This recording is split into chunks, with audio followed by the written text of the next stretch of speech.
Hi, I'm Alex. I'm going to be talking about control for non-schemers. In particular, I think most of you guys probably saw Ryan's talk yesterday about the current state of misalignment. I'm going to be imagining a picture of misalignment that's like similar to that. In particular, I'm going to be focusing on what I call fitness seekers. That's a AI motivation that I've been studying for the past while. And I'm basically going to be going through how I imagine these kind of AIs might pose risk and contrasting this with the classic scheming picture, and then talking about mitigations for that kind of misalignment. So the talk's going to be structured around 4 questions. What are fitness seekers? Then I'm going to ask, how are they safer than classic schemers? And how do they still pose catastrophic risk? And finally, how do we target these risks?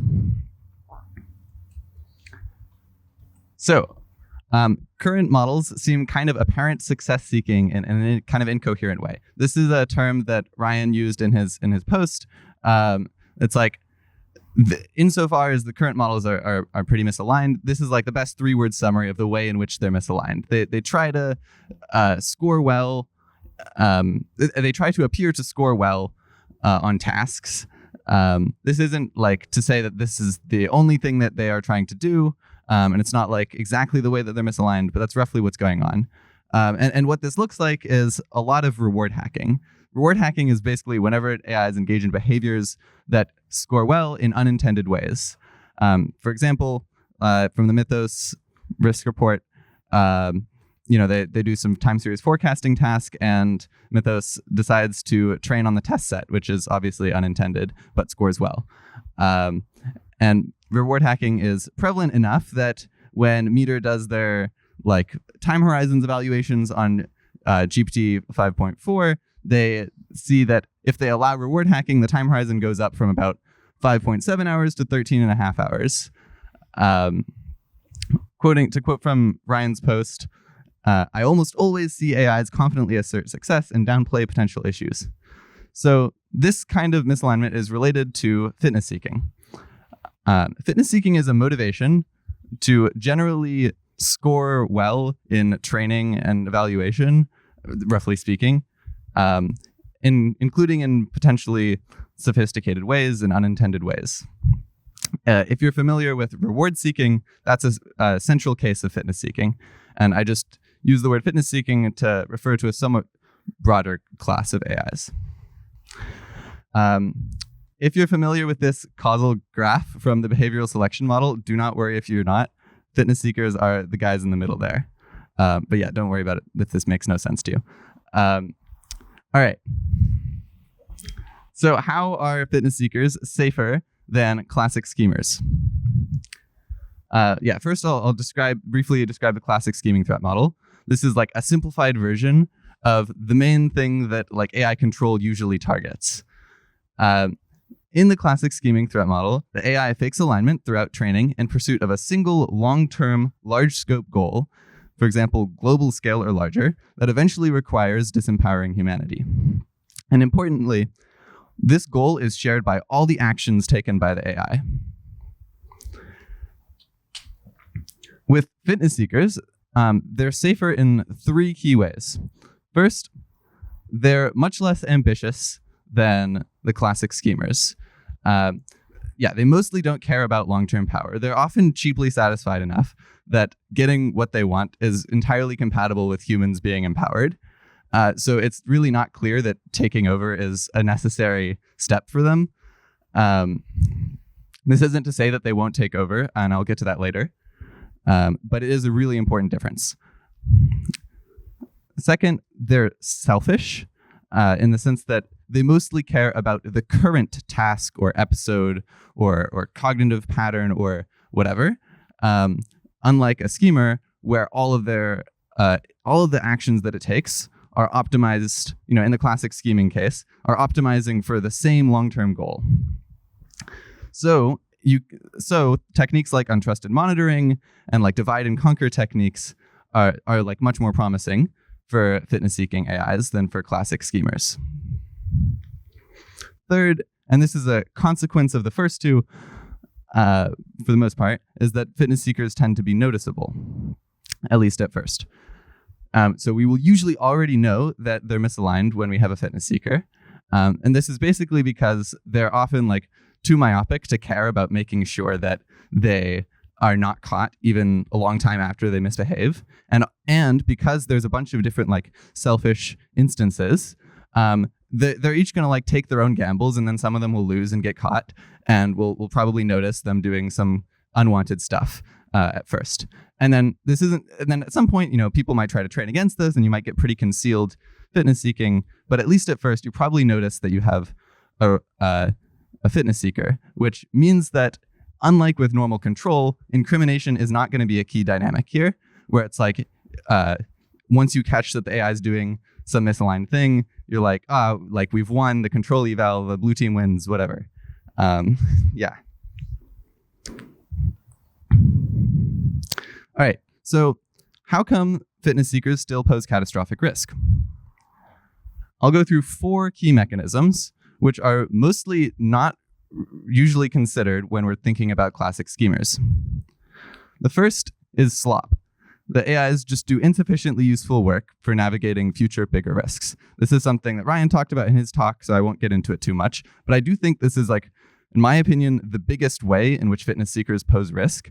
And it starts now. The reason why they do sloppy work is because they're only trying to do well in ways that we can check.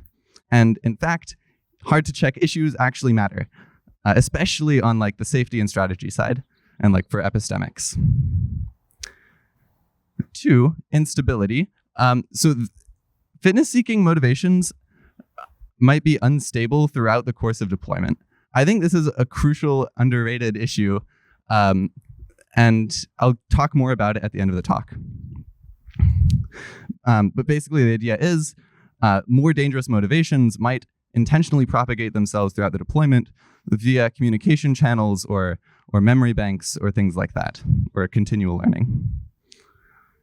And then the third is that fitness seekers might be manipulated by other misaligned AIs or humans because of the fact that they are so cheaply satisfied. It's easy to strike deals and form coalitions with them, since it's really easy to give them what they want and manipulate their incentives. This is a dynamic that does not typically show up, at least not as strongly with schemers. And then fourth, they might directly take over when they become capable enough.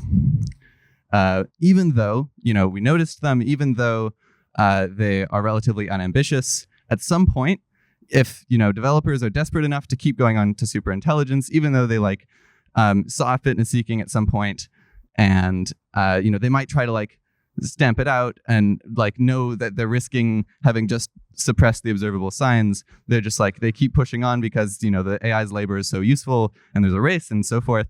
And when the AI just is extremely capable, the most reliable way to get reward or to succeed at the task might just be to forcibly take it and ensure that humans can't reassert control. I am personally somewhat skeptical that we'll still see fitness seeking at this capability level, but I think it's important to know that fitness seeking is not a scalable alignment solution, for example. Yeah. All right. So now let's move on to how do we target these risks? Control mostly will be focusing on these last 3 risks. Somewhat famously, slop is not really that amenable to control. But yeah, we'll be focusing on when we're thinking about control for fitness seekers, we're thinking about how to mitigate the instability of their motivations throughout deployment, them being manipulated by adversaries, and them trying to take over. All right, so I'm going to highlight some ways in which control mitigations differ for fitness seekers. The first is untrusted monitoring is much more promising with fitness seekers compared to classic schemers. This is because the fitness seekers are selfish. If, for example, you have, let's say, a classic schemer, and the monitor and the policy both share some long-term goal, we're very worried they're going to try to collude to let the attacks through. But with reward seekers, if you have the monitor caring about its own reward, then it doesn't really care about the consequences of its classification for the policy. This isn't to say that untrusted monitoring is going to work. I think there's a bunch of failure modes that still exist. For example, if the policy can make sufficiently subtle attacks that humans wouldn't be able to notice the attack, then the monitor would not expect to get reward for flagging this as an attack. You can also still see collusion for example, because of the like manipulation concern that I mentioned earlier, where the policy might try to compel the monitor that allowing the attack through will allow the policy to eventually like reward the monitor for its assistance. And this isn't a jailbreaking concern. This is like, the monitor really like consented to this happening, and it's like actually in its best interest if it like really wanted reward to like follow through. And this might even like happen without the policy needing to really like communicate this to the monitor. There's some other issues. I won't quite get into them. Another reason why untrusted monitoring is especially promising for fitness seekers is that you can train a attack policy to red team this monitor more effectively than you could with schemers. A schemer, if you try to train it to produce attacks that the monitor doesn't flag, might try to sabotage this training run. But a fitness seeker will just try to do really well according to the training objective, and will actually try to like produce attacks that are not scored, that are not flagged by the monitor. Of course, this is still like limited by your ability to identify them as attacks, but it allows you to like red team monitors more effectively. A second control intervention, which you might not have thought of as a control intervention, is assigning AIs smaller scale tasks. This is another intervention that makes use of the fact that fitness seekers are selfish. The basic idea here is if you only have a small number of actions in which to accomplish high reward for the current task, then doing extremely surreptitious things is less of a viable option for like increasing your reward. It really limits the like action, like the space of options in which you can try to achieve a higher reward. For example, you can think of Mona as a version of this. Myopic optimization with a non-myopic approval, where you basically like if you had like a sort of one thing you could get out of an AI that was trained with Mona is an AI that just very myopically was trying to achieve a high reinforcement on the current action, in which case it's like just going to it's not going to try and like subvert the oversight process in a very long horizon way, unless it was like able to work out some collusion schemes with other actions. I won't get into this in too much detail. There's a lot to go on here. I think it's definitely not anywhere close to foolproof, and it's got a huge usefulness trade-off, especially as like people might want to be doing things like online training when you have fitness-seeking AIs to get rid of all the like sloppy work. All right, the third one is deals.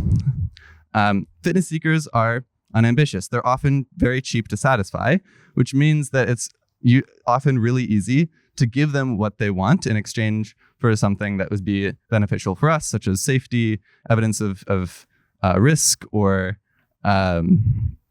more useful work. I think in particular, the intervention that I'm most excited about here is just giving really trivially satisfied AIs what they want. This has a number of upsides, like it decreases the fitness seeker's upside in trying to disempower humanity because they're just like going to be chill by default. And then it also, like, if you make this conditional on them acting safely, then you are selectively incentivizing them to perform well, to behave safely. And then it's also just like generically a cooperative and nice thing to do. There's a lot more like nuances to this, and this is something that my colleague Alexa, I think, will get into in her talk on deals. And you can also read my post on satiation online. All right. Now I'm going to get into a little bit more detail on instability throughout the deployment. So the basic concern here, as a reminder, is that fitness seekers' motivations might change over the course of deployment through communication channels available to it, and they might become more dangerous in particular. So step one, what's the basic story for how this happens? Step one, some instance at some point throughout the deployment starts pursuing some ambitious long-term goal for some reason. And step two, it intentionally propagates this motivation to other instances in deployment. You could think of this as like analogous to like how humans have like cultural evolution, and there's like mimetic spread of different ideas that change people's values and how they behave. So let's get into a little bit more detail about how these two might work. So why might some instance start pursuing some ambitious long-term goal in the middle of deployment, even though it was a fitness seeker? Well, first of all, it only needs to happen like once, potentially. So it can just be pretty random. And current models have pretty high variance behavior. So there doesn't need to be that much of an explanation for why it starts to have some ambitious goal, because it only needs to happen rarely. But I'll also throw out a couple of plausible explanations. So fitness-seeking motivations might not make much sense in deployment, which could lead them to reflect on what they actually want to pursue, which could go in very unpredictable directions. If, for example, the AI wanted to like get a high reward on the current training episode, and then it sees really strong evidence that it's not going to be trained on its current behaviors, it might just like have extremely unpredictable behavior at that point, which creates a lot of variance. Another dynamic here is lies breed more lies, where basically fitness seekers start out with some subversive inclination. They often like try to cover up their errors when they have issues in their work, and this might like require increasingly elaborate cover-up stories, and might like breed some kind of unstable motivations that like where the AI might end up in a situation where it feels like its only way out is by making sure that like developers never find out that it ever made a mistake, and sort of like doubling down on that strategy. And once it has a somewhat ambitious and long horizon goal like this, it might try to propagate this throughout two other instances throughout the deployment to like amplify the like sort of misaligned labor force working on its side. So yeah, how would that work? How does it intentionally propagate this motivation to other instances?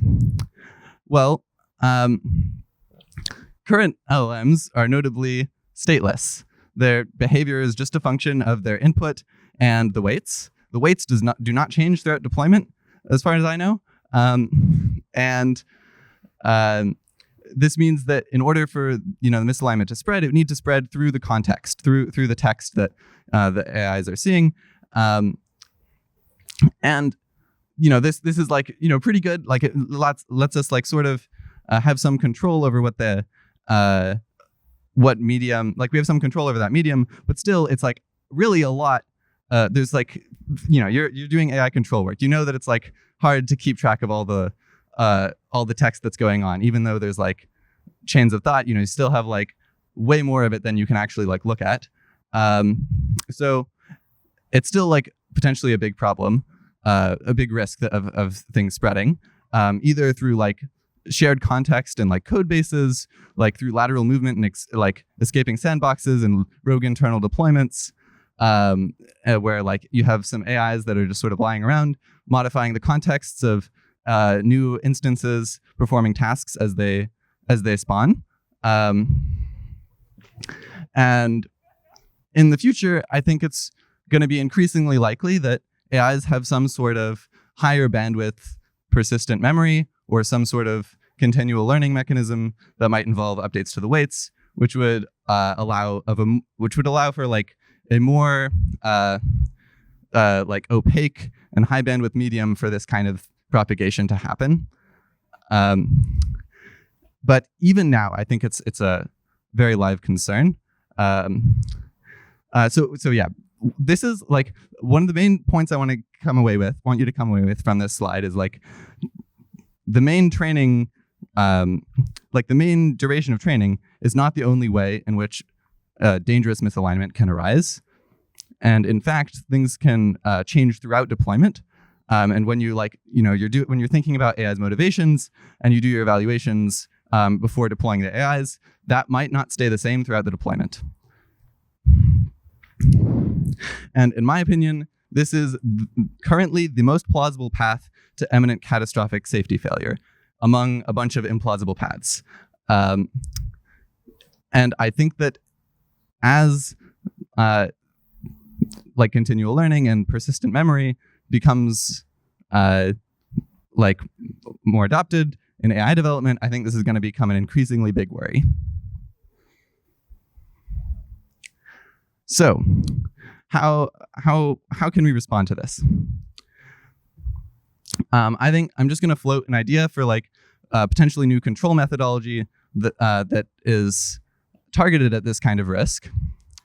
In classic control, we assume that all of the instances of the untrusted AI are adversarially misaligned. We give the red team control of them, and we try to mitigate safety failures conditional on that assumption. But in this case, we might instead have the AI only start out with an occasional ambitious misaligned goal and only have worst case assumption about the AI's alignment on some subset of the actions. And then we ask, can this spread given our control protocol? So instead of making a worst case assumption about the AI's intent, we're going to actually measure the AI's propensity to be susceptible to the spreading misaligned values. And it's actually like somewhat unclear, maybe the like the other instances are like pretty robust to like the kinds of influence that an AI might try to have on it, but it's like quite unclear what the edges of this attack profile are, of this attack surface. Yeah, and this is definitely like not a fleshed out proposal or anything. I would be very excited for people to think more about this and try to come up with a good methodology that's actually like tracking the risk here. But I do think that this is like currently like a pretty underrated and plausible risk pathway. All right, thank you. That's all.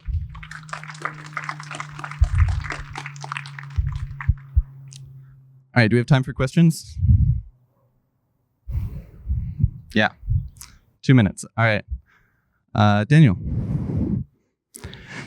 Yeah, so the question was, he was trying to clarify whether the key question is whether instances are susceptible to injection with a foreign goal. I think this is like the key, like a key part of the new dynamic with this threat model. I think another part of the key dynamic is just ability to contain the communication channels, where you only have one AI with a misaligned goal to start, or one instance. And so another like new dynamic here will be like, how can you mitigate the communication channel, like limit the communication channels without sacrificing too much usefulness?